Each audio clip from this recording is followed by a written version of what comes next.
Congo Avenir. Mboka ya Bakongo.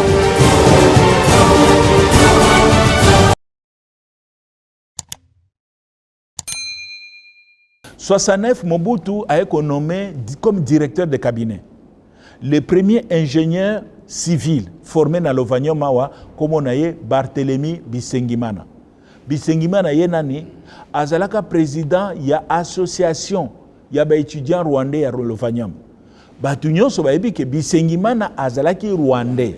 Mobutu ayeko so général Mayele, naba soda ya DSP, naba commando bazalaka formé na Kisangani, atindi bango bakende kosunga Abiyarimana. Général Mayele, naba soda ya rwandais phare, forces armées rwandaises. Nde bazu ba bandi bitumbana, ba beta ba rwandais, donc ba Paul Kagame, ba beti bango ti ba zongisi bango na frontière ya Uganda. Voilà comment attaque ya liboso ya ba Paul Kagame pour libérer Rwanda et échouaka parce que ba Zaïro ba intervenaki na général Mayele. Le 6 avril 1994 na ba poko aboye avion Abiyarimana et uti Tanzanie ezoya ba beti yango missile avion ne likolo aéroport à Kigali. Abiyarimana kufi na bationso bazali na kati 30 minutes après ba barrière bimina kati ya Kigali, génocide bandi bandi ko attaquer ba tutsi.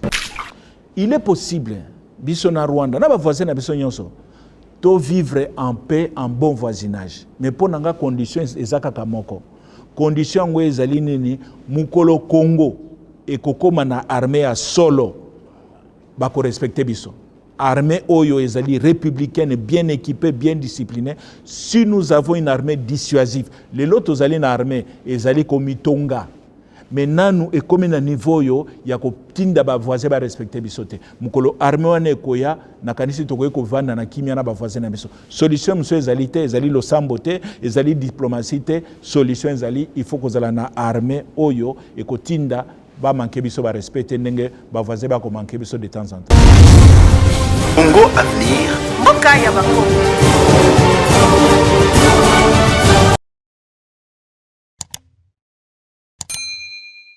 Bande kubalandi na pesi bino penza mbote pesi yango ezali ya biso pamba te tokutani lisusu lelo na nzela ya masolo kitoko bolingaka bozalaki bele bosengaki yango penza libaku epesameli bino po tozongi ya lisusu masolo yango masolo kitoko je connais le Congo epai wapi tomekaka kokundola histoire ya République démocratique du Congo mboka na biso mbote mingi na bino banso bokozali baku ya kolanda biso mokolo ya lelo boyebi na masolo na biso tozalaka bongo na mwana mboka moko ya ndima komipesa nzoto pe molimo pona kuyebisa na bakongomane histoire ya mboka na bango ndenge ezalaka pe ndenge ezali lelo mobianga na biso bomo mesano ezali wana mwana mboka Thomas Luaka Losenjola ona kopesa mbote mwana mboka mbote mingi ndeko Flori bonio mwa malamu ke esali mikolo mingi tomonani te mosala leta ezwaki biso ngonga mingi ya solo lelo masolo zele ko salema ya je connais le Congo na tango mboka pende zele na kimia te na partie est ya Congo ko bendana bitumba ko welana na bandeko na biso ya ekolo Rwanda ce que tele malamu komona te République démocratique du Congo ezingirami na bikolo libwa mais na bikolo nyonso neuf matata ezalaka mingi kaka na bandeko na biso ya Rwanda to welaka nini na bango biso na bango tokutana na likambo nini eloko nini esalaka penza te matata ezala kati na biso na bandeko na biso ekolo Rwanda ezali makambo tokomeka kotongolo lelo elongo na mwana mboka Thomas Luaka Losenjola monsieur je connais le Congo kasi masolo lelo bandeko balandi tokokabola yango pona kosunga ba téléspectateurs bo comprendre malamu na biteni minei po bosimba biso penza malamu ya liboso tokomeka kotala likambo etali état indépendant du Congo yango ebandaki kobanda 1885 ti tokomaki na 1908 tokobenga yango pe Congo ya Léopold II yende mutazalaki mokonzi na yango etelemi bale tokotala Congo belge eyokobanda na 1908 te ekomaki na biso na 1960 tokobenga yango pe Congo ya banoko et na misa tokobanda na 1960 te na 1965 Congo ya Lumumba tokotala yango lelo na masolo na biso pe eteni ya suka Congo Zaïre kobanda 1965 te kokoma na 1994 Congo Zaïre ya Maréchal Mobutu Sese Seko. Toma luwaka télévision Zaïre kambo yangonga. Lelo na partie est ya mboka na biso makambo ezali penza malamu te tokolinga tomekana na koyiba makambo ezali koleka kati na biso na Rwanda pona nini tobenda na kakaka na ba Rwandais koboma na koswa na kuwelana ezalaka penza nini omeka ko expliquer na ba téléspectateurs makambo ezali koleka na partie est ya RDC maloba mboka yo. Merci mingi. Peut-être biloko mibale na introduction sali ezali malamu, peut-être moi correction kaka ya moke.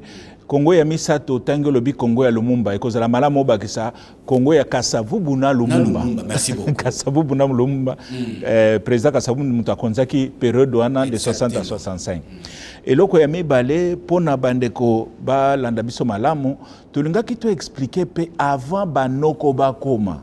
Mboka na biso. Congo ezalaka ndenge nini? Eloko nini ezalaki awa? Ezalaka banzete, ezalaka batu, ezalaka banyama, yango nengi naloba boye avant mindele bakoma. Ba organisation politique ezalaka na Congo, tozalaka vivre lokola banyama te. Tozalaka pe organiser na ba royaume. Likolo ya royaume tozalaki pe na niveau tokomaki na ba niveau ya ba empire. Donc l'organisation politique ezalaki connue na ba Congolais. Kopesa moi exemple muke bana nyonso ya classe basi batanga biso nyonso totanga ki les royaumes Congo. Les royaumes Congo ba portugais ba eko découvrir yango na 1482 na 15e siècle. Mais ba chercheurs nyonso ba yebi ke royaume ya Congo ebandi na 13e siècle à peu près. Donc c'est 2 siècles après nde ba mindele ba eko découvrir yango.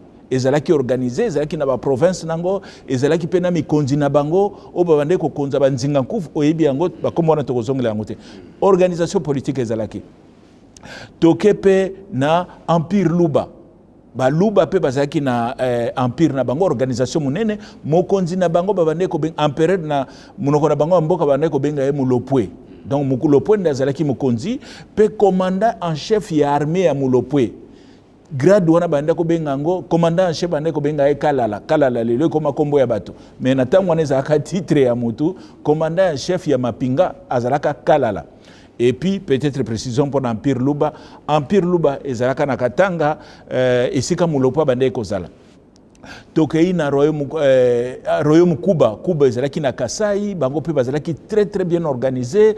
Tokei na nord ya mboka na biso kuna tokozwa ba royaume ya Bazande ya Bamangwetu nyonso wana ezalaki ba organisation politique ezalaki na espace oyo lelo ekoya kokoma Congo. Soki tokepe na est kuna tozalaki na Bushi ezalaki royaume ya Bashi o lelo babingi babashi bazalaki na organisation na bango mokonzi na bango babande ko benga Roi na Swahili babenga ke mwami tozalaki na Bashi tozalaki na baunde tozalaki bikole bele zalaki organisé kuna barega et puis en face na bango tozalaki na royaume ya Rwanda mokonzi ya Rwanda babande ko benga epe mwami ya Rwanda. Donc voilà ba organisation ezalaki na awa na Afrique centrale liboso ba mindele bakoma tokomi naloba na 1980 journaliste moko akomi explorateur alobi ngai esengeli nayeba source ya Nile fleuve wana Nile ya Egypte euti wapi bayebi kaka euti na katikati ya Afrique bayeba kapenzi esike bandite wana 1880 na ba 1880 journaliste wana azali anglais kombo na ye Henry Morton Stanley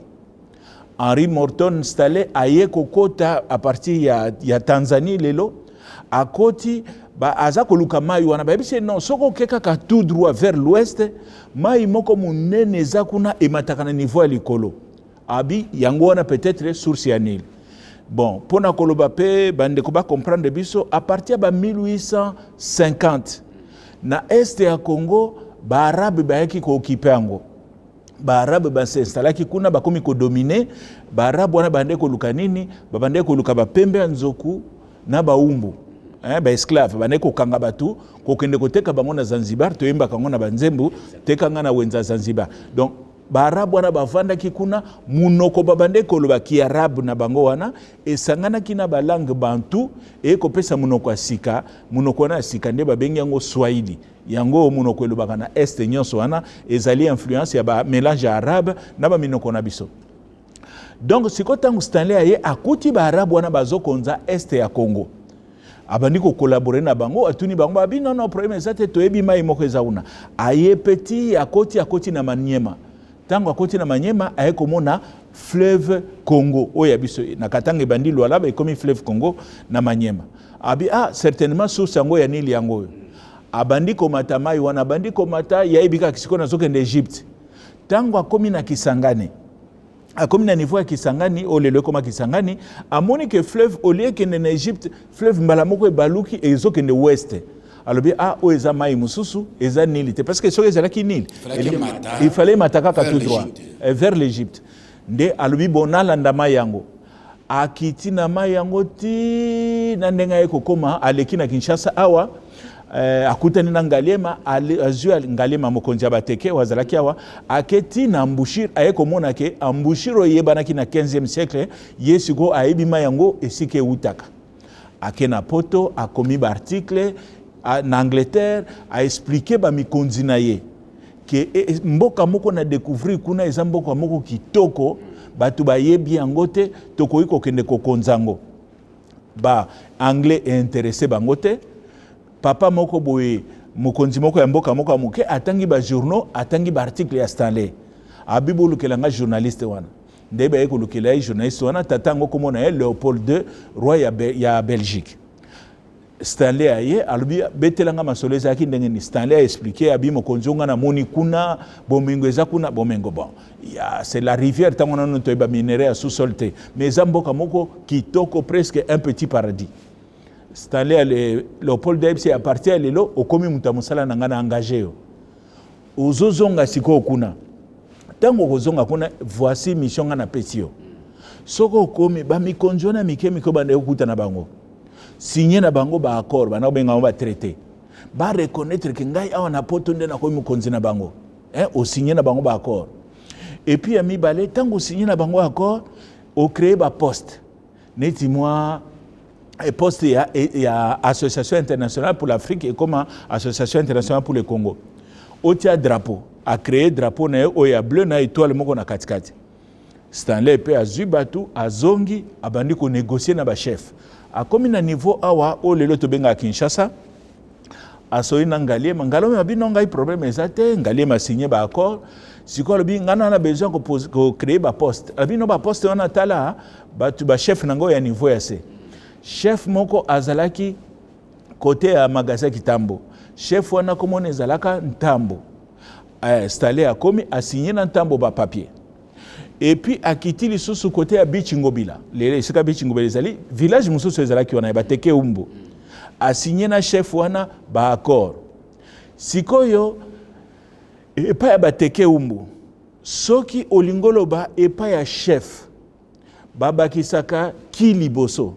Et pas ya chez en français chez omoni chef wa zalaki yo basinyaki Tambo na kiteke umbu esika ya vanda babenga kango et pas ya Tambo Kitambo Kitambo nde esika kombo ya Kitambo uti siko mokonzi azaki na Bichingobila komo nezaka Ntsasa oyebi kombo wana gouvernement kazali na ba Congo komo na Ntsasa Ntsasa voilà kombo ya ba Congo yebani yepe kombo chef wana ezaka nango komo na ezaka Ntsasa siko epa ya Ntsasa bateke umbu babengaka Kinshasa. Donc préfixe wana ya ki il fait bandali boso. Kinde la kisi epa ya voilà yango mona ba kombo mingi na awa na Kinshasa ezana Kiliboso, Kingasani, Kingabwa, Kisenso. Kingakati, Kimbanseke voilà. Donc ba ki wana la kisi epa ya mutuboye. Donc voilà comment Kinshasa na Kitambo tant ba belge ba ye Kinshasa et pas ya Ntsasa ba tiango na moi français et pour bien moi propre et comme Kinshasa. Voilà origine ya kombo ya ville Kinshasa. Donc pona okena musikate Stanley a signé ba accord wana akeko pesa rapport et pas mon continent na poto. Mais il y a un problème. Tango Stanley azo sala wana pona compte Léopoldville. Ba français pe bazo sala la même chose ba créer pe ba poste na bango ba portugais ba anglais batu na batu bazozo mabele kotia drapeau ya neti omoni tango to wanda wela fula kala avant matobwa ki liputa to kaye okangi place yango na bango pe ba kotia drapeau la kisike na kangi place na kangi place nanga siko problème eko se poser problème nini ba français ba belge et ba français ba anglais ba portugais baza ko reconnaître valeur ya ba drapeau ya Léopold II ba lobi biso tozali ba état France eza mboka te Portugal eza mboka Angleterre eza mboka siko yo ba drapeau za ko tia ba drapeau ya ONG biso to ko respecter drapeau ya ONG ngeni eza ba drapeau ya Belgique te eza mo ONG na ya créé ONG pour la moi eloko na ye association na ye c'était une association asali mo association na ye atiaka ba drapeau bango le biso ko respecter drapeau ya association te ya ONG te donc baza ko reconnaître ONG wana te Léopold ça lui pose un problème alors siko na ko sala ndengeni sikoyo ayebisi camarade na ye moko azalaki général Sanfort azalaki ambassadeur kala ya États-Unis na Bruxelles camarade ya az américain camarade de Léopold II a expliqué l'hôpital muninga na ngai eloko nazo sala kuna ba belge et ba français ba anglais ba ko reconnaître drapeau na ngai te sikoyo naza bloqué parce que en matière de relations internationales il faut reconnaissance so ba reconnaître aux exister Sanfort a eu ces problèmes exacts. A eu dossier. A kenango aux États-Unis. A comme aux États-Unis kuna a bandi siko ko sala nini lobbying et pas américain. A bandi ko sala lobbying ti a convaincre le président des États-Unis pour reconnaître le drapeau et l'association comme il y a l'État. Président des États-Unis a comme on a eu Chester Arthur. A pena congrès ya Amérique.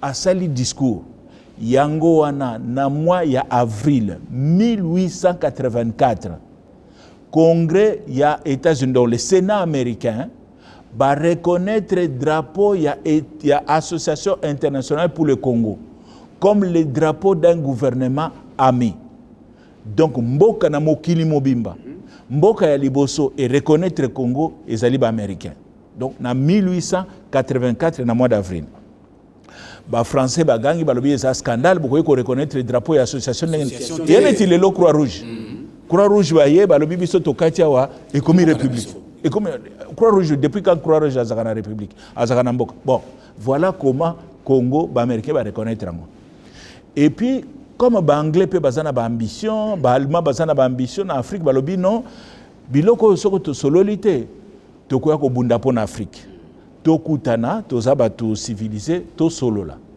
yango wana ba ko organiser conférence ya Berlin ba ke okutana conférence ya Berlin pona ko solola makambo oyo etali Congo tango ba ke okutana wana bazui pona o etali Congo bazui quelques principes ya liboso pona conférence ya Berlin. En ce qui concerne le Congo, pas seulement le Congo, Zakina fleuve Moussous, mais au Italie Kakabiso, principe misato. Oyo Congo et Kelami sous base de principe on a misato. Ya liboso, balobi Congo, il faut être la neutre.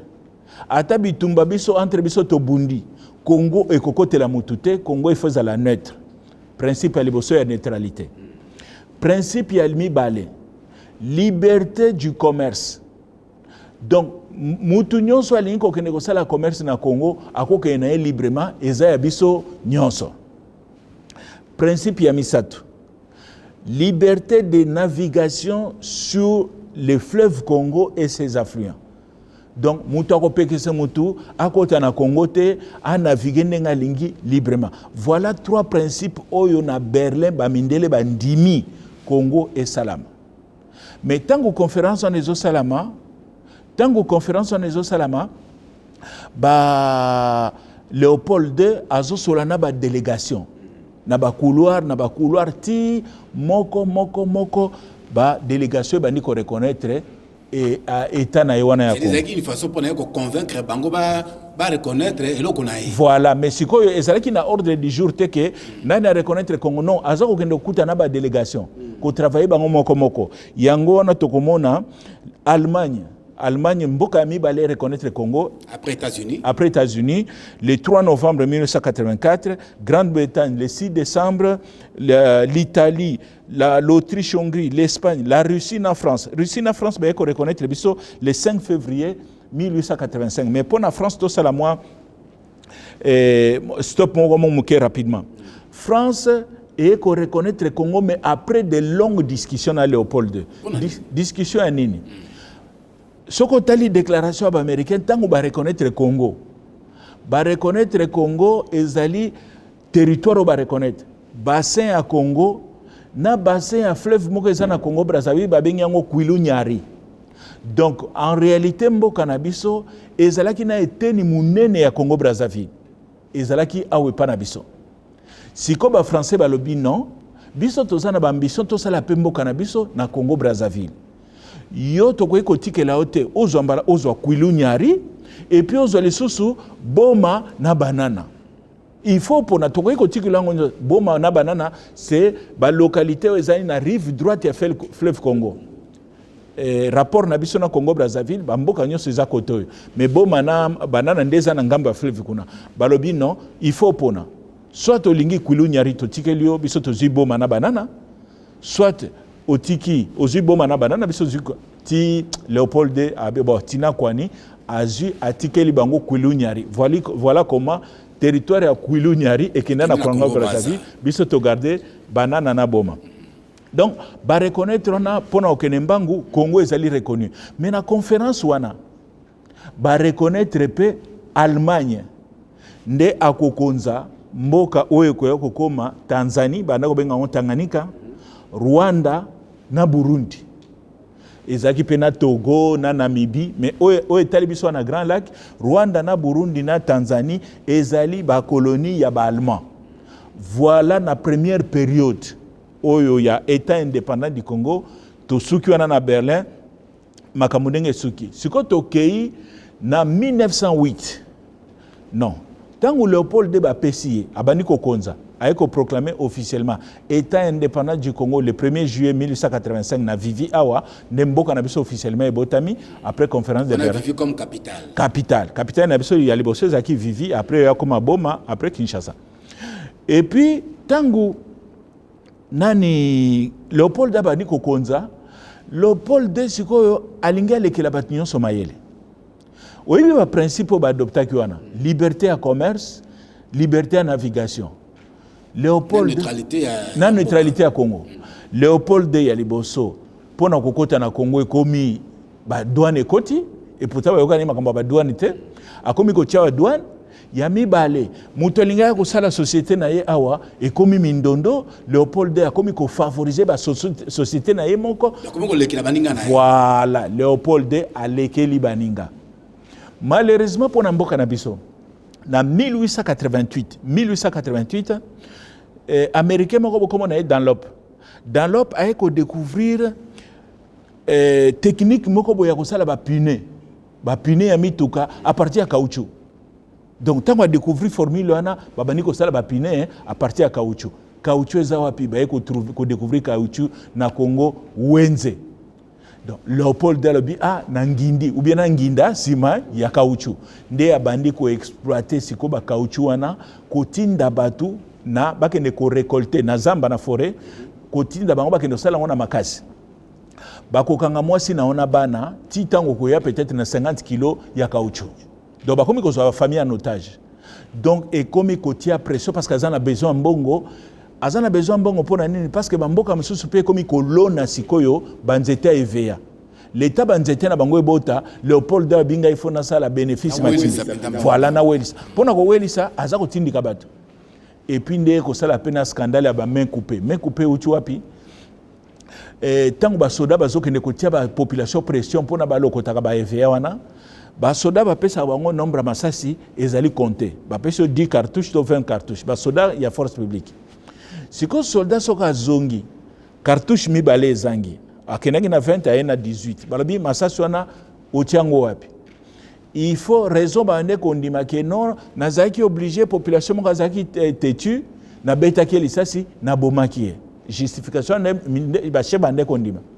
Si koyo po ba soda ba banda kokosa te, que alobi abetaki mutu en réalité azui masasina tie pembeni po okene nango chasse sikoyo ba chef na bango bakomi koloba po soko bomi mutu yelanga preuve ko bomaki ye yaka na loboko na ye nde sikoyo batu soko abomi mutu akati loboko aye na loboko donc oyoka soda ye na poko boye tala mipiko maboko ya bato abomaki siko likambo me coupe wana ye ko sala scandale na mokili exacte que roi Léopold asenga ki bakata bato maboko non Léopold asenga bato bakata maboko te mais pression bande ko tia bango pona ba récolter conséquence wana yebaki ngo pe azwa ki ba rapport que voilà ba abus ezakuna mais akobetane kara pour azana besoin mbongo bon pour aller très vite yé moko ya ko tia moi commission moko tellement makelele le kaki atie commission moko ba kene ko vérifier commission na yawa o Léopold Atiaki commission yawa eketi na bolobo ekena intérêt de soina batu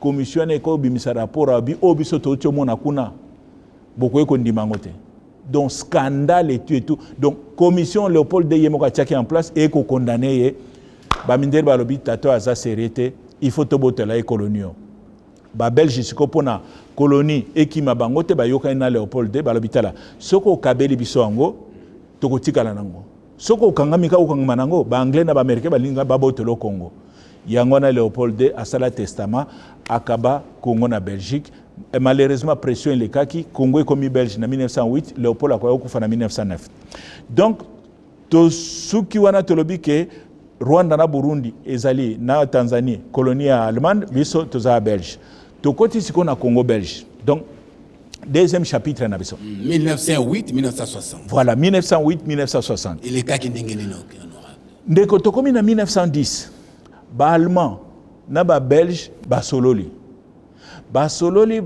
pona ba intérêt na bango moko ba lobby il faut revoir ba frontière na biso entre Rwanda na Congo bazui na 1910 ba traité zali mais makamnyo so tozoloba ezali na kati ya ba mikanda ba preuve zali bazui ba déplacer frontière ya Congo na Rwanda frontière ezui bouger na 1910 Congo ekoya ko perdre mboka mibale mboka o babengi Gisenyi na Rwanda ezalaka mboka Congo mboka o babengi Changungu na Rwanda ezalaka mboka Congo tangu frontière est déplacée nde ba mboka wana ekomi na Rwanda na population na bango et puis na partie ya Ruchuru ba ekopesa 6 mois na ba population ya kuna bazalaki na Congo bakei na Rwanda voilà balobi sikoyo oyo alingi atikala congolais oyo alingi akoma rwandais bozana 6 mois ya koopte hein bapesi bango 6 mois pona kopona baninga nango bavandaka kuna babi koko na biso tataleki na biso kutu akatisaka na bangombe akoma na rwandais biso desidaka totikela koto donc boyebaka déjà makambu ya frontière na option population ezalaki ya kosangana hein parce que bakomi koloba oyo leki akei ya tikali yao. Donc voilà comment frontière na biso tozana ngolelo et bougaki na 1910. Tokei. Tokomi na 1914. 1914 ba allemand bake komona ba belge et bake komona ba anglais. Balobi omoni bandeko. Likambu ya colonisation, ko coloniser bato. Eza privilège munene, il faut batikela kango biso ba mboka minene ba grande puissance. Lokola Allemagne, lokola Angleterre, lokola France. Amérique ezaka na makambo ya colonisation te alobi batikela biso ba anglais balobi bo idée na bino nini abina ba Belgique bokomi na ba Belgique pe komi na ba colonie eza normal eza muke ezi colonie mo ya donc lekeli kuna poa ba anglais balobi bolingi ni abino solution ezali kaka tokabola kaka biso tozo ndambo ya Congo bino pe ba anglais bozo ndambo to c'est la Belgique ane loko oloba te parce que soka sakani to ko frapper ye masole esili Banglais balobino abebisi balma idée wana eza bien te idée wana eza bien te parce que France jamais akondima Congo to kabolango biso banglais na balma pona nini te parce que tozonga mo mokesima tango to kabula ba frontière Congo ezalaka na fenêtre te na océan Atlantique ezalaka enclavé embouchure ya fleuve Congo ndenge to mona kiango Diego comme tu as découvert kiango ba droit historique à Portugal c'est l'embouchure donc biso tozaka na sortie te Léopold a ke komona ba Portugal bitala bandeko Bo pesa nga mo fenêtre mo ngape na mona kata mai. Ya océan. Po ba bateau yaka ngape na exploiter. Ba Portugal bito ko pesa ote. Ake ko mona ba anglais. Ba anglais nde bazaki neti ba parrain ba portugais, c'était la grande puissance Angleterre hein, na époque.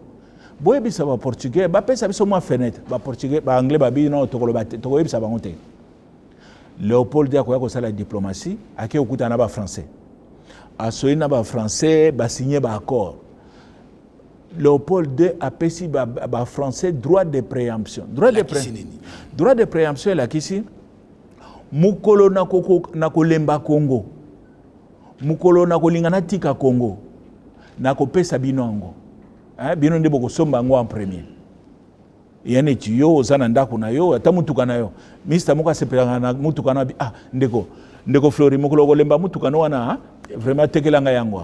Donc au signer accord que son ina voilà droit de préemption. Et là droit ya kosomba mutaliboso. Léopold a ko bimisa accord na ko lakisa ba anglais. Habita la soki bo pesi nga fenêtre te na ko exploiter Congo te. Na ko za obligé na appliquer accord yo. Na pesi yango na ba France. Ah ba anglais ba kondi jamais ba kondi meloko wana. De ba ba portugais bo pesa ba congolais bo pesa Léopold de moi fenêtre. Yango tozwa je crois 37 km où ezana nini wana. Et puis ba portugais ba sengi compensation ba okabela biso felete nde côté akayemba to pesa bango pe ndamo mabele pona fenêtre wana. Nde siko na 1914 tango ba allemand ba ena idée wana ya bakabola Congo abino ba Belge balekela ba Belge ba yebisi ba anglais balobi no ba français bazana droit de préemption ba kondima ko po yote botika idée wana yobimisa biso bitumba nzoka ba allemand idée bitumba bazana ngo déjà le 4 août 1914, Allemagne est attaquée Belgique. Belgique est un pays neutre, hein, et quand tu as bitumbate, et quand tu bitumba pona nini, Allemagne a déclaré guerre na Russie, France azalaka alliée à Russie, Allemagne a attaqué les Français, ba ebike, ba Français ba sala na frontière na bango défense à makasi. Vie des awapi, ezana likolo côté à Belgique. Belgique est neutre. Ba Français pe ba ebike muta oleke la biso kuna azate, donc ba sala défense à makasi était. Allemand bazu ba côté à partir de Belgique ba occupé Belgique de Belgique est alors qui occupé pendant la Première Guerre mondiale de 1914 à 1918. 11 jours après attaque à Belgique, donc tokomi le 15 août, ba population na biso ya Kalemi ba surtout kaka boye ba bateau Allemagne et uti na Tanganyika to benga onka Tanzanie. Et uti na Tanzanie et bandi ko beta masasi na Congo ba commando ya ba allemand ba kiti ba bandi ko kata ba singa téléphone bitumba et bandi na Congo Allemagne a attaqué Congo. Force publique pesa la kiawa et bandi ko bundisa bango ti tokomi na 1916. 1916 ba allemand bazoluka nini? Ba allemand bazoluka wana ba occuper la Tanganyika moba comme bazaki na ba bateau ya guerre la Tanganyika nyonso ezalaki occupé na Allemagne la Kivu nyonso ezalaki occupé na Allemagne yango wana seul territoire ya Congo où ezalaka occupé na Allemand pendant bambula ezali île Idjwi île ya Idjwi Allemagne azwaka ngo pendant la Première Guerre mondiale. Donc bitumbe bandi na 1916 général commandant force publique azalaki awa alobi non so to continuer ka Allemand yo bakoye kolekela biso balma ba olinga nini bakota na Congo bakende na Ituri kozwa ba mine d'or ya Kilomoto. Nde siko général Charles Tombeur a décidé alanda balma na ba colonie na bango. Général Vorbeck, Paul Vorbeck, commandant allemand, azaki na 3000 militaires allemands na 11000 soldats indigènes ba africains. Oyo donc ça fait combien? Ça fait 14 000. Général Charles Tombeur, où il y a Belge, il y a force publique. A mobilisé 15 000 soldats congolais à l'hôpital Landaballemand et Panabango. Yango wana, ba Congolais bakati ba koti Rwanda. Na mois ya mai, 9 mai je crois, 9 mai 1916, Kigali et Kwei, ba militaires congolais bazui ville ya Bazumboka Kigali. Na mois ya juin, quelques semaines après, Bujumbura et Kwei, ba Congolais ba libéré Bujumbura. Na mois ya juillet, Rwanda Mobimba, na Burundi Mobimba, ezali occupé na ba Congolais à force publique. Na 1916, to libéré Rwanda na Burundi. et puis balobi to suki wana te to landa balma sikoyo na Tanzanie bakoko na biso na Charles Tomber bakoti na Tanzanie baeko beta balma na mboka misato bamboka ngo yoka koma bakomba balabala awa ezali Mayenge, Tabora na Dodoma. Nde bamboka oyo bakoko na biso babundi na balma pe baganye balma na Tanzanie. Voilà, tokomi na 1918 bitumba esili Allemagne a perdre. Yo moko bika makamone ngezelaka soki mutu a perdre ba confisquer biloko na nyonso. Ba français bazui Togo na parti à Cameroun, ba anglais bazui parti à Cameroun, ba anglais bazui Tanzanie, Afrique du Sud bazui Namibie, ezaka colonie Allemagne, Belgique. Balobi lokola ba congolais mutu ba kende libérer Rwanda na Burundi na 1923.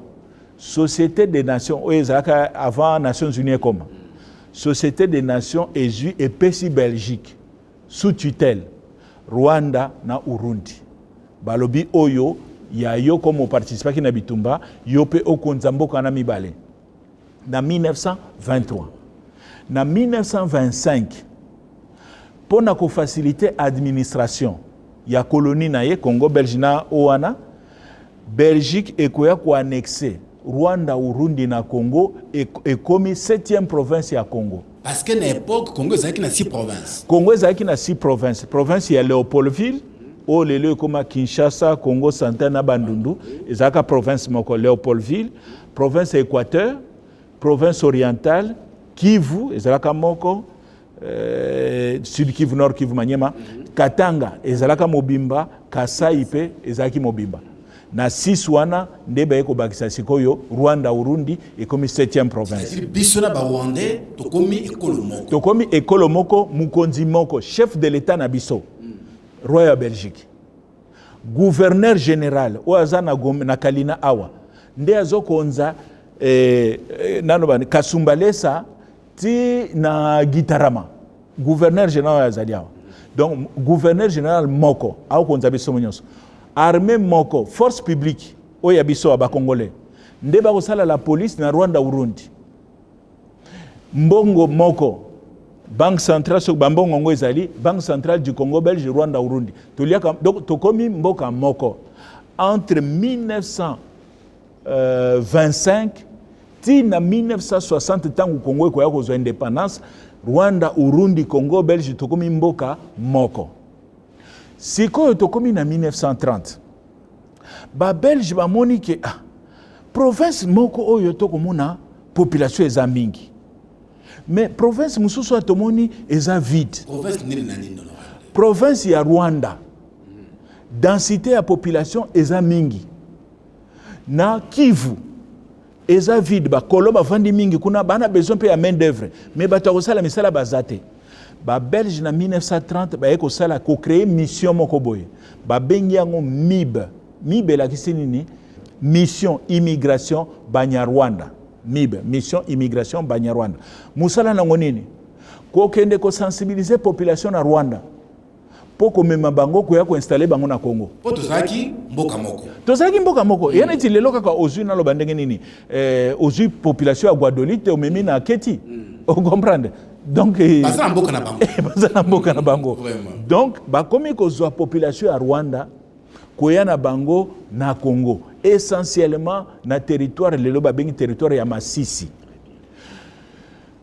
Donc opération na esali pendant 20 ans, oyebi 20 ans bokoye komema bato boni.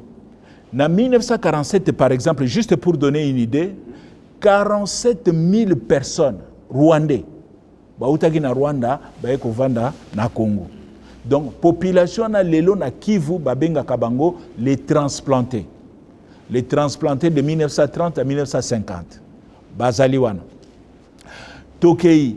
Tokomi siko na 1959. Na 1950, donc la veille indépendance. Kokonza ba Belge bande kokonza Rwanda, biso tozaki na mwa ba évolue ba banda benga bakalaka. Mais bakalaka à Rwanda bande kozwa ba Tutsi. Rwanda ezaka na population misato. Batutsi, Bahutu, na Batwa nde ba pygmée. Mais sikoyo, ba Belge bande ko s'appuyer comme roi, batika epé système na bango ya roi. Moi mais azalaki. Pendant la colonisation, moi mais azalaki. donc baza ko s'appuyer na batutsi pona kukonza mboka. Na 1959 babengango la révolution Hutu. Parti politique moko bezaki association et ko tomboka Parme Hutu la kisi parti du mouvement de l'émancipation Hutu. Il y a Grégoire Kaibanda. Balobi makambo ya bakonzi wana ya royauté na biso to boyango. To lingi siko démocratie. Nde bazui ba abolir ba bomi likambo ya kirwana esili bitumbe bimi na Rwanda babandi ko attaquer batutsi. Bandi ko bomba batutsi ba bangi ya Rwanda bakimi. Batutsi bakimi na 1959 à peu près 60 000 tutsi bakatisi frontière baye na Congo. Baye na Congo misusu bakei na Uganda o bakendeki Uganda bapara moko boye bamemi mwana na bango azaki na 2 ans na 1959 abotama na 57 mwana wana ya 2 ans kombo na ye Paul Kagame akena bapara na ye na Uganda bango bayaki Congo te bakimi Rwanda bake Uganda petit moko mususu boye yazaki bébé azaki na quelques mois ye pe akena bapara na ye Uganda po ya botami na 1959 kombo na ye James Kabarebe. Donc bake na Uganda ti bamisu bake Burundi bamisu bake Tanzanie na biso 60 000 baye na Congo wana sikoyo indépendance ye Congo toke table ronde indépendance totie ba institution toza na constitution te ba Belge ba pesi biso loi fondamentale parlement Belgique ezui de loi moko boye balobi oyo ezala constitution na bino provisoire. Tous un système à président, gouvernement, premier ministre, bah député, bah sénateur, bah gouverneur à la province, na bah assemblée provinciale. N'est-ce pas système toi n'angolé non? Mais si comme sur le but aux république démocratique, bah animateur y a bah institution nyon soana, il faut bah zala élu. Donc il faut que y ait une élection. Si koyo nani a voté, loi à 60 et lobby ma nationalité. Si koyo loi électorale il y a 1960. Ba Belge mutu ba adopté ango. C'est-à-dire na kati ya loi fondamentale makambo ezalakité. Bazaka distrait. Voilà. Si ko na loi fondamentale ba ekozwa ba Belge ba lobi bo na loi électorale. Les ressortissants du Rwanda Urundi installés au Congo depuis 10 ans, toi en 1960. Installés au Congo depuis au moins 10 ans ont le droit de vote. Et la kisinine. Et la kisi va transplanter. Il y a 1930, 1950, bazan a droit à voter. Ah, si comme tu as commis comme tout na question. Bazan a droit à voter pour ba koma ba congolais ou bazaka ba étranger. Totigali na flouana. Ba massacre continue na Rwanda, ba Rwandais musu bazokima. Pona ko kenembango. Toyeko koma na 1963. Président Kasavubu a lembi ba motion ba député. Ba ko déranger Premier ministre Cyril Adoula. Président Kasavubu a dissoudre le Parlement. Ba député moko bazui ba lumumbiste. Tant ba kangi Parlement ba kati na Braza. Ba kena Braza ba créer organisation na bango politique bango abengi CNL. Donc bande ko ba comprendre que tout aussi sa chapitre ya Congo belge. Donc na Congo ya Joseph Kasavubu na Lumumba voilà. Donc comme na 3e chapitre avant dernier chapitre. Donc ba député en 1963 ba créer CNL. Na 63 wana ancien ministre de l'éducation nationale ya Lumumba kombo na Pierre Mulele auti formation na Chine ayewa akoti na kwilu akeko banda bitumba abengi yango révolution pona nini alobi ba mindele bazolinga ka kokonza biso mais ba mindele ba ke batiki bato misala na bango ba bengi yango néocolonialisme colonialisme ba mindele moko bazali néocolonialisme ba mindele ba komi ko batama sima ba congolais pona continuer ko diriger biso. Donc il y a le système wana nga il faut na bundisango. Bitumbe bandi le Bwenye mukonzi ya CNL na Braza na 1964 yepa lobi lokola Pierre Mulela bandi bitumba na este nga ipe e na oueste nga pe fona banda bitumba na este azuba cadre na imi bale Laurent Désiré Kabila na Gaston Soumialo bango pe nde bakeko banda bitumba 64 na este kuna na Sud Kivu bitumba 64 bandi et puis pona okenembangu Tshombe azongia comme premier ministre Tshombe abundisi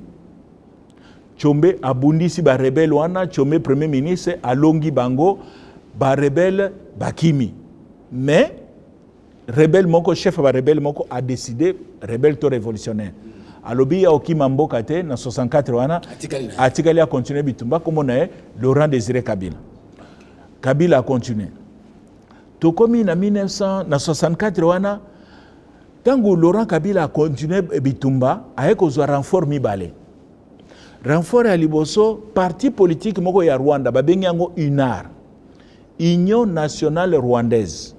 Mokonzi nango kombo na ye François Rukeba. Rukeba ye alobi biso za kobundisa Grégoire Kayibanda na Rwanda metwana makasi te. Biso toyeko sunga bino bobundisa Kasavubu. Tona 64, 64-65.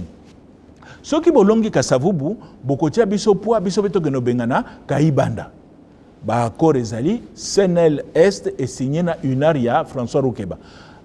Voilà comment ba Rwandais, ba Tutsi Rwandais ba kokota na bitumba ya Kabila. Na 64 déjà. Na 64 déjà. Deuxième renfort, wana zu ya ba Rwandais. Deuxième renfort ezali ba Cubain. Oyokaka grand révolutionnaire Che Guevara. Che Guevara pa yoki lisolo Congo alobino ba Congolais tokondi mate ba mindele ba monela bango. Ngana keko tia bango poa. Che Guevara paye à peu près na 100. Ba Rwandais bazaki à peu près 1000 au bayaki, Che Guevara yaki na 100 cubains. Essentiellement ba instructeurs hein pour qu'on former ba Congolais ba sala bitumba révolution. Donc voilà et na mémoire na Che Guevara justement beti di soleil ba Rwandais oyo ayi komona bango na kati ya mouvement. Donc voilà comment ndambo ya ba Rwandais ba yeko kota bitumba ya Congo. Sima Laurent Kabila.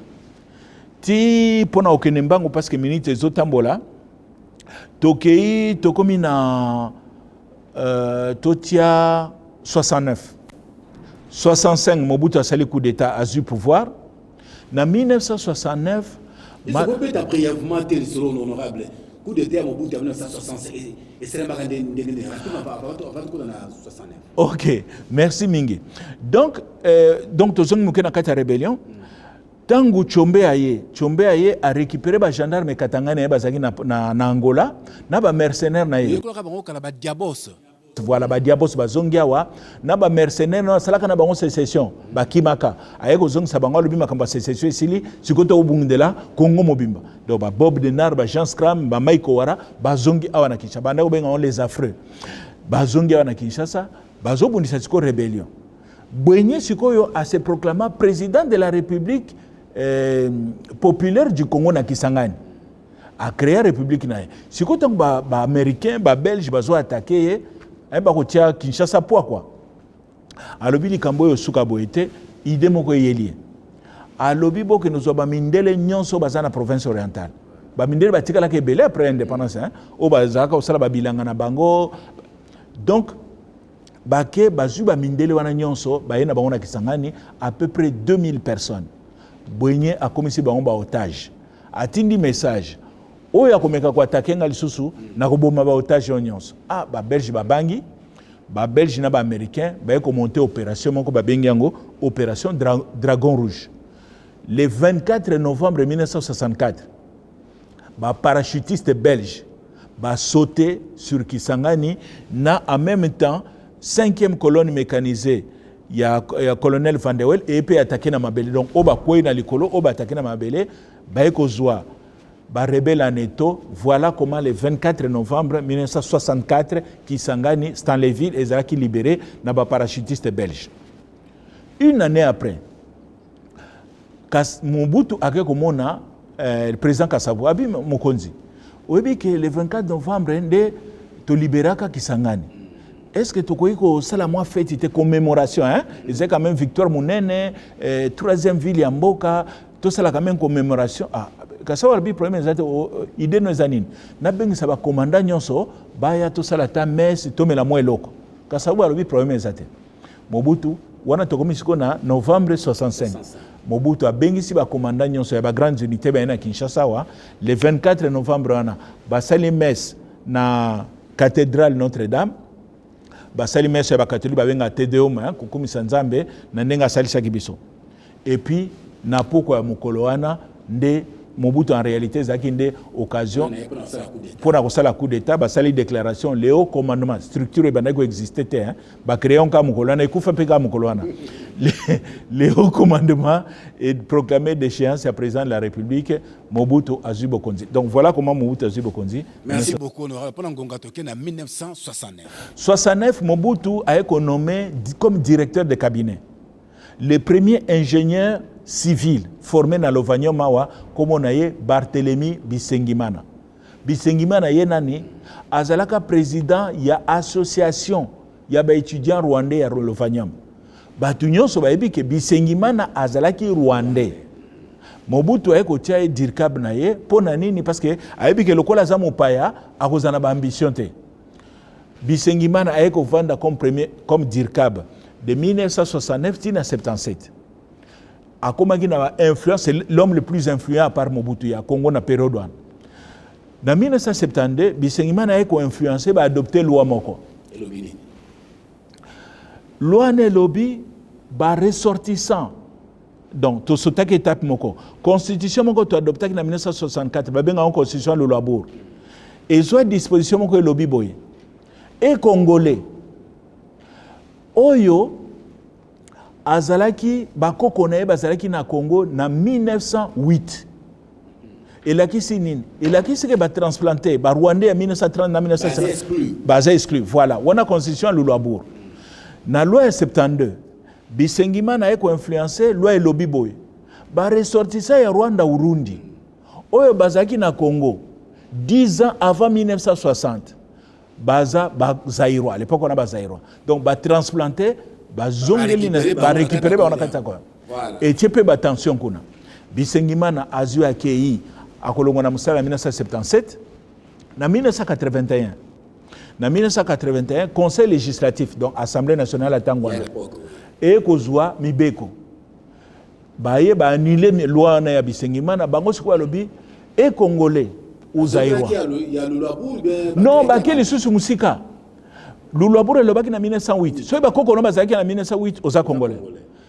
Loi en 1981 lobi non. 1908 on a bosa coup de gentil. Il faut bako kono bazana Congo en 1885. Donc ba mati les sous voilà. Ba transplanter nyonso. Ba tie bango pembe. Et tie peu tension kuna parce que ba transplanter ceux qui te lobi ba nationalité na 72 na 81 9 ans après beaucoup ko retirer bango nationalité do eko pesa bozoba tension kuna wana na 81 tozonga siko rapidement to que n'est pas ba voisin pour to comprendre makambo na Rwanda na 1979 Idi Amin aza mokonzi na Uganda ba Tanzanien armée ya Tanzanie na ba rebelle ougandais baye babengani Idi Amin na bokonzi na Kampala moto eko zo bokonzi papa moko babengi Milton Obote a commis président na 1981 collaborateur na yemo ko lobi non Obote aza mokonzi mabe ngana koti zamba na budisa Obote collaborateur Obote wana kombo na ye Kaguta Yori Museveni a koti zamba mais a koti yemo kote amemi ba camarade na ye 26 parmi ba camarade na koti na bango na zamba na Uganda moko aza Rwandais kombo na ye Fred Rugema akena camarade na kati zamba pour camarade na ye wana Rwandais mwana ba réfugié wana akomi siko ko sensibiliser bana ba réfugié Rwandais o bakola na Uganda balobi boya to sunga papa oyo a libéré Uganda entre autres causes à la Paul Kagame voilà ya mwana faute kuna na âge à 2 ans voilà akota ki Uganda na âge à 2 ans ya mwana Fred Rugema aye a récupérer Paul Kagame amemie na kati ya zamba na rébellion ya Museveni leki ya Museveni Salim Saleh yepe aye a recruter mwana ba réfugié moko boy comme na Paul Kagame James Kabare pe azu akoti pe zamba oui pa kota kuna bébé akota ki bébé ti bitumba na bango ya Museveni bandi de 81 ti na 86 bitumba eko longa Museveni a commis président de la République armée Museveni a uti nango na zamba asalaki armée à 20 000 personnes na 20 000 personnes wana 5 000 baza ba Rwandais bana ba réfugiés Rwandais bazaka na Uganda bazaki 5 000 Museveni a dit ok ba aider biso to libérer mboka to remercier bango bazui pe ba pesi bango ba poste clé na kati ya armée na kati ya administration yango wana motia demiap na bango demiap kuna babenga kango CMI Chief of Military Intelligence député donc adjoint Major Paul Kagame a commis numéro 2 à demiap ya Uganda James Kabarebe agent de renseignement AIO intelligence officer agent de renseignement à demiap. Non, dans un premier temps, il parce que les gens ont libérer Ouganda. Mais plus les oleka, Colombo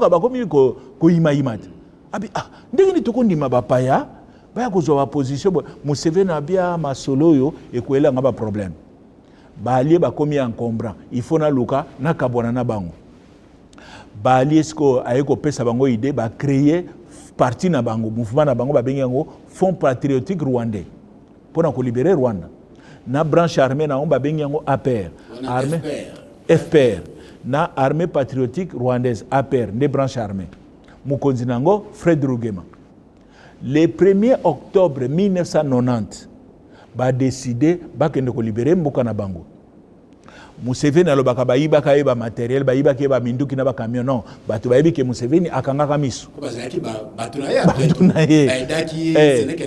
bazu ba arme bazu ba jeep bazu na ration ba pesi ba soda ration en 5 jours parce que ba yebi ke na 5 jours tozo libérer Kigali tokota déjà na Kigali de ba bandi bitumbana ba bandi bitumba le 1er octobre 1990 le 2 octobre mukolo FPR mukonzi FPR babomiye akufi na ba condition moko bizarre apparemment bato babetelanga masolo babino ezali ba règlement de compte entre ba Rwandais Rugema qui est un très bon combattant mukonzi malamu mais malheureusement Rugema balobi atanga mingi te monika Alexis Vina ina kati bitumba atanga mingi te yango na ba jeune ambitieux ba lekelie sikotang babomi Fred Rugema Museveni atindi message na États-Unis et si ka petit na yemo kwa confiance akendeki formation kombo na ye Major Paul Kagame ayebisi Kagame zonga wa babomi Rugema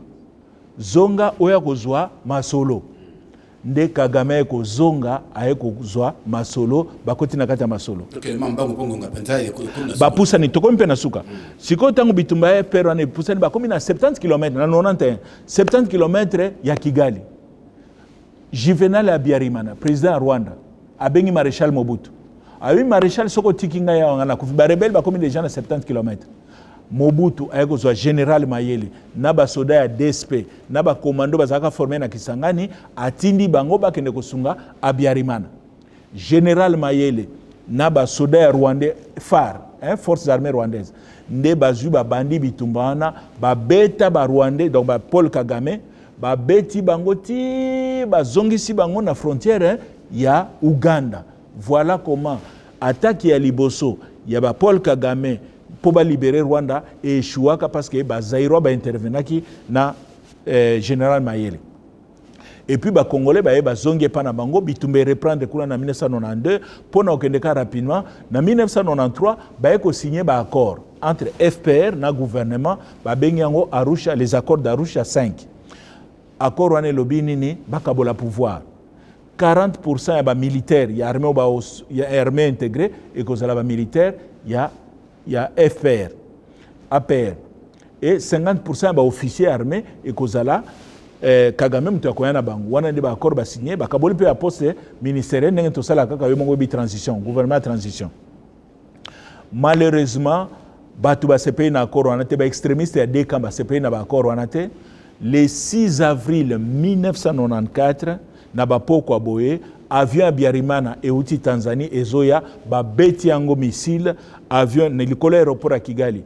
Abiyarimana kufi na bationso bazali na kati 30 minutes après ba barrière bimi na kati ya Kigali génocide bandi bandi ko attaquer ba tutsi. Nde génocide ko bana mukolo wana. Tant que génocide bandi lobby nango APRP et bomi cessez les faits bazaki na kati cessez les faits albino cessez les faits alisouté après reprendre Bitumba. Donc pendant 3 mois génocide de Kolema Bitumba na génocide des Salam en même temps à peu près on estime à peu près à 800 000 personnes au Bazalaka massacrées. En très grande majorité zaki ba tutsi mais na ba utu modéré pe bazalaki ba bomaki bango na ba extrémiste utu bato ya Nord Kivu baza komona na bitumba ezako ya bibembe ya bato bakata na machette et tout ezako ya na lac Kivu. Donc voilà comment les Français ont monté l'opération turquoise pour stopper le génocide et puis pour permettre aux réfugiés de quitter le Congo. Pourquoi les réfugiés rwandais au Congo oui, les autorités donc les réfugiés sont désarmés, donc armés mobimba ya Rwanda. Armée à Biarrimane et Katisi côté Panabiso.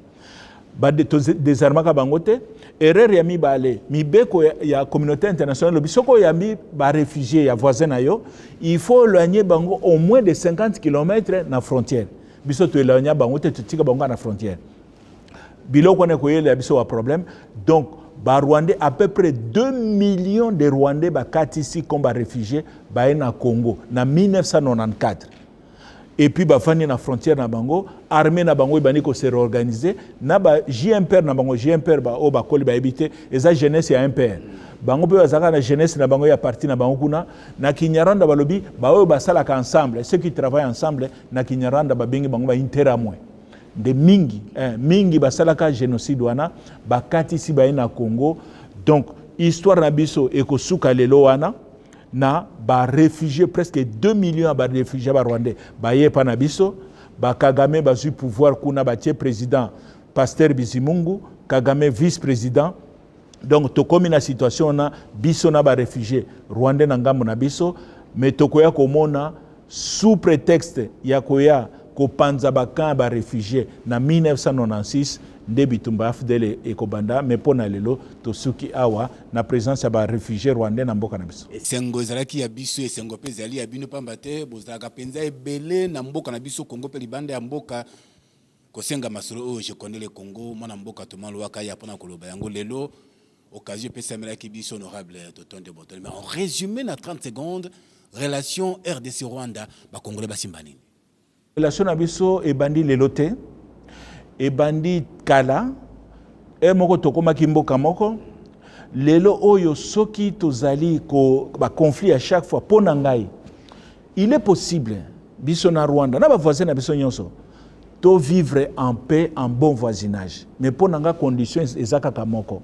condition ngo ezali nini mukolo Congo ekokoma na armée ya solo ba ko respecter biso armée oyo ezali républicaine bien équipée bien disciplinée. Si nous avons une armée dissuasive les autres ezali na armée ezali komitonga maintenant nous et comme na niveau yo ya ko tinda ba voisin ba respecter bisote mukolo armée wana ekoya na kanisi tokoye ko vanda na kimia na ba voisin na biso solution monsieur ezali te ezali lo sambote ezali diplomatie te solution ezali il faut kozala na armée oyo ekotinda ba manquer biso ba respecter ndenge ba voisin ba ko manquer biso de temps en temps. Boton de mengi mona mboka to malwaka boton de pena bande ko basunga ki biso na ngambo ya machine pena sima ya caméra pona kozabilili boton de pena bino banso bozaki baku ya kolanda biso mokolo ya lelo masolo je connais le Congo yango ane komi na suka botika la malamu kimia boboto pe bondeko o mabota mabino Congo Avenir. Mboka ya Bakongo.